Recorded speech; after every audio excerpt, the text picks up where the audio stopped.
नमस्कार, मेरे चैनल में आपका स्वागत है। विभिन्न राज्यों में काम करने वाले वरिष्ठतम या बहुत वरिष्ठ पत्रकारों के कमेंट सुनाऊंगा से बातें सुनाऊंगा जो वहाँ की स्थिति को बयां करेंगे, जो वो समझते हैं वो बताएंगे कि इस पेंडेमिक में काम करने वाले पत्रकार अनसेफ हैं और कई राज्य सरकारों ने उन्हें फ्रंटलाइन वर्कर की श्रेणी में तो रखा है। अब हम उनसे जानेंगे कि वो सरकारें उनके हित के लिए क्या क्या कर रही हैं। जो में हमने रखा है लखनऊ की वरिष्ठ पत्रकार, टाइम्स ऑफ इंडिया की हैं, senior assistant editor, Kolkata press club के प्रेसिडेंट, इंदौर प्रेस क्लब के प्रेसिडेंट, दिल्ली के बहुत वरिष्ठ जर्नलिस्ट, रांची से 3 दशक के अनुभवी पत्रकार और भुवनेश्वर के एक और साथी जिनका अनुभव भी काफ़ी पत्रकारिता में लंबा है। मैं क्यों बोलूं कि क्या हो रहा है और क्या नहीं हो रहा, हम उनके राज्यों की स्थिति उन्हीं से सुनते हैं कि सरकारें फ्रंट लाइन वॉरियर घोषित करने के बाद मदद किस रूप में कर रही हैं। नमस्ते जगदीश जी। तो यूपी में ऑफिशियली मेरे ख्याल से पत्रकारों को फ्रंटलाइन वर्कर्स शायद नहीं कहा गया है, लेकिन हाँ ये बात सच है कि हम लोग के लिए अलग से स्पेशल कैंप सरकार लगवा रही है वैक्सीनेशन के लिए, हमारे परिवार के लिए। तो ये एक बहुत बड़ी सुविधा है। फिलहाल ये 2 जगह चल रहा था, मेरे ख्याल से लखनऊ में और नोएडा में। और कल परसों की ये बात है कि सरकार जो है अब हर डिस्ट्रिक्ट में ये कैंप सेटअप करेगी पत्रकारों के लिए और जुडिशियल ऑफिसर्स के लिए। फ्रंटलाइन वर्कर्स की तो फरवरी से वैक्सीनेशन चल ही रहा है। अगर उस समय मिल जाता तो एक चीज हो सकती थी, हमारे बहुत सारे पत्रकार साथी हैं जिनकी जान जा चुकी है इस पैंडेमिक में, और बाकी लोगों की तरह पत्रकारों का घर पे बैठना बहुत मुश्किल काम है, क्योंकि आप जाएंगे नहीं तो आपको असली कहानियां नहीं मिल पाएंगी। पत्रकार देखिए अगर जेन्युइन काम कर रहे हैं, और मेरे ख्याल से बहुत लोग जेन्युइन काम कर रहे हैं, चाहे वो किसी अखबार से या मीडिया हाउस से एसोसिएटेड हो या इंडिपेंडेंट पत्रकार हो, बहुत लोग बहुत जेन्युइन काम कर रहे हैं और अपनी जान को जोखिम में डाल के इस वक्त कर रहे हैं। पैंडेमिक में बाहर जाना, लोगों से मिलना आसान काम नहीं है, खास करके जब आपको इस बात की गारंटी नहीं है कि अगर आपको वायरस लगता है आप जिंदा बचेंगे भी कि नहीं। तो सरकार को उसको पॉजिटिवली लेना चाहिए। हर चीज इमेज के बारे में नहीं होती है। आप अगर कोई उसको आप पॉजिटिवली लीजिए, आप इंस्पेक्ट कराइए, आप उस पे इन्वेस्टिगेशन करिए। अगर आपको लग रहा है कि कुछ गलत तथ्य है उसमें तो अलग बात है, नहीं तो ऐसी खबरों को पॉजिटिवली लेना चाहिए। मतलब सरकार का एक्सटेंशन इसलिए कहे जा सकते हैं क्योंकि हम सरकार के लिए उनकी आंखों का काम कर रहे हैं। आपके लोग जहां नहीं जा सकते, आपका प्रशासन जहां नहीं पहुंच सकता है, वहां पत्रकार जाके आपको बता रहे हैं कि ये दिक्कत है, आप इसको दिखवा लीजिए। मित्रों, मैं विनीत भाई, मैं एक पत्रकार हूँ, वरिष्ठ पत्रकार हूँ, और मेरा ये मानना है कि आजकल के इस कोरोना के टाइम पे जिस तरह और देश की राज्य की सरकारों ने हमारे पत्रकार भाई बहनों के लिए सुविधाएं दी हैं, उन्हें ये कोरोना वॉरियर्स मान के दिल्ली और सेंटर की सरकार को भी उसी लाइन पे सोचना पड़ेगा, वक्त आ गया है।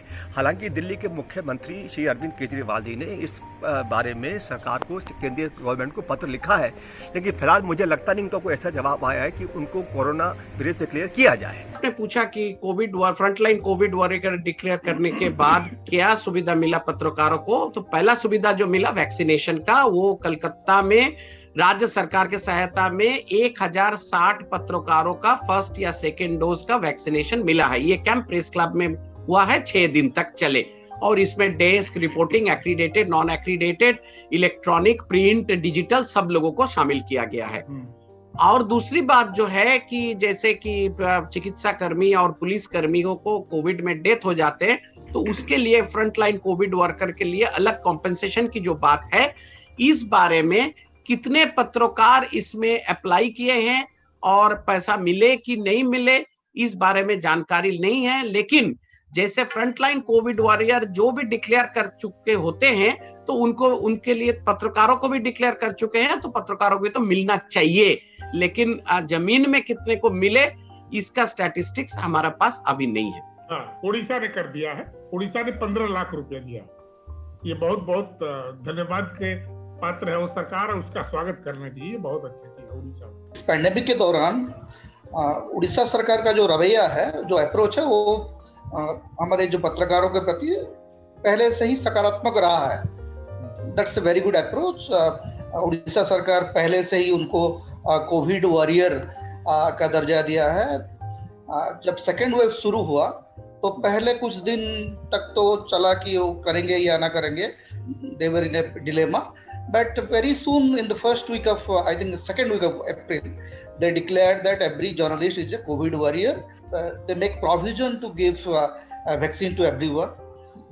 Then they declare a compensation of 15 lakhs if somebody died during their job. But उसमें एक दिक्कत अभी भी है कि ये जो बेनिफिट्स का डिक्लेरेशन हुआ है, जो हैं, suppose people who are accredited, they are entitled to get. But there are 90% of journalists who are not accredited, or they don't have any kind of recognition from any government agencies. That's a problem. And unfortunately, most of them who are working in the field, they are dying, and most of them are young people. That's a very pathetic scenario. Somehow we are trying to influence government of Odisha to enroll everyone who is a working journalist according to the law. Basically, तो आप उसको शामिल करें उस scheme में. And unfortunately we have more than 30 young journalists. 30 young journalists. And somehow सरकारी रवैया तो अच्छा है. जो सबसे बड़ी चिंता की बात है, जो मीडिया हाउसेस है, they are becoming very inhuman and brutal to their own employees. जैसे कि समाज है, the largest circulating daily, and it is run by Lok Sabha Mandal. Now they have started a plan of layoff. They have written a letter to their employees, you get ready for layoff or you donate your salary to the institution. जब जर्नलिस्टों की इतनी दिक्कत है, and they are dying, they are suffering, तब आप उनको lay off कर रहे हैं. मध्य प्रदेश में जितने एक्रीडेटेड जर्नलिस्ट हैं उनको सरकार जो है वो फ्रंटलाइन वॉरियर घोषित कर चुकी है जी. और हमारी सरकार से मांग है कि केवल एक्रीडेटेड जर्नलिस्ट नहीं, जो नॉन एक्रीडेटेड जर्नलिस्ट हैं उनको भी जो है आप फ्रंटलाइन वॉरियर घोषित करिए. ये हमारी सरकार से मांग. सरकार ने इस पर विचार करने का फैसला लिया. लेकिन इसी बीच मध्य प्रदेश में एक महत्वपूर्ण घटनाक्रम यह हुआ है कि सरकार ने कहा है कि प्रिंट, इलेक्ट्रॉनिक और वेब मीडिया के जो भी साथी जो एडिटोरियल सेक्शन में कार्यरत हैं, यदि वो कोरोना संक्रमित होंगे तो उनका पूरा इलाज राज्य सरकार करवाएगी. तो एक अच्छी पहल सरकार की दिशा से हो गई है. केवल पत्रकार साथी नहीं, उनके परिजन भी, प्रिंट, इलेक्ट्रॉनिक और वेब के एडिटोरियल सेक्शन में कार्यरत पत्रकार साथी और उनके परिजन, ये दोनों जो हैं, इनके अगर ये बीमार होते हैं तो इनके इलाज की व्यवस्था सरकार करवाएगी. मध्य प्रदेश में हम लगातार ये मांग कर रहे हैं कि मीडिया के जो साथी हैं, जो 16 से 18 घंटे फील्ड में काम कर रहे हैं, इस क्रूशियल टाइम में उनको फ्रंटलाइन वॉरियर्स घोषित किया जाए. आधी मांग पूरी हो गई है, आधी हमें लगता है कि मध्य प्रदेश के मुख्यमंत्री बहुत संवेदनशील है मीडिया को लेकर और जल्दी ही आधी मांग पूरी हो जाए. किसले जी नमस्कार. हाँ नमस्कार. बहुत धन्यवाद, आपने मुझे मौका दिया और बहुत दिनों के बाद आपके दर्शन हो रहे हैं, इस बात की खुशी मुझे बहुत ज्यादा है. तमाम तरह के अखबार और इलेक्ट्रॉनिक मीडिया और अब तमाम तरह के सोशल मीडिया, बहुत सारी चीजें अब अपने देश में, दुनिया में शुरू हो गई हैं. इतने लॉकडाउन के बावजूद भी जो डेस्क पे काम करने वाले लोग हैं वो कितनी मुसीबतें उठा, यानी कि जब हम अपने काम पे जाते हैं तो अकेले नहीं जाते, हमारा पूरा परिवार हमारे साथ चलता है. इसका मतलब यही हुआ, हम आए और घर में आए और हमने सबको इन्फेक्ट कर दिया. इन दोनों राज्यों में, झारखंड में और बिहार में, आप क्या महसूस कर रहे हैं, क्या देख रहे हैं, जरा इस पर हमको बता दें ताकि हमारे दर्शकों को ठीक जानकारी मिल जाए. आपने जो बातें रखी वो पूरे माहौल, पूरे परिवेश को बता रही हैं. भारत के पत्रकारों की स्थिति बहुत ही खराब है और अब तक जो जानकारी मिल पाई है, मुझे जो जानकारी है उसके अनुसार 300 से अधिक पत्रकारों की मौत हो चुकी है. 4 जर्नलिस्ट प्रतिदिन मारे जा रहे हैं। और आपने ये बात जो आपने कहा कि हम अकेले नहीं जाते, वाकई ये दिल को छू लेने वाली बात है जगदीश जी। आपने इस नजरिए से इस मुद्दे को लिया है कि हम पूरे परिवार के साथ फ्रंटलाइन वर्कर हो जाते हैं। जब हम काम करने जाते हैं तो हमारे साथ पूरा परिवार होता है, क्योंकि जब हम लौट कर आते हैं तो जो वायरस हम लेकर करियर के तौर पर, एक कैरियर के तौर पर जो हम लेकर आते हैं अपने घर में, अपने लोगों को उससे इन्फेक्ट करते हैं और उनको भी हम वही दुर्गति तक पहुंचा देते हैं। इस हालात में जाहिर है बेहद सुरक्षा की जरूरत है, और सुरक्षा तो हमारी प्राथमिकता है और जर्नलिस्ट जानता है सुरक्षित कैसे रहना है। इन सब के बावजूद अगर घटना दुर्घटना होती है, जैसे मौत की घटनाएं होती हैं, तो क्या वाकई सरकार हमें सहयोग करती है? मुझे लगता है कि कुछ औपचारिकताएं हैं जिसको कम से कम वो करती है और कर रही है।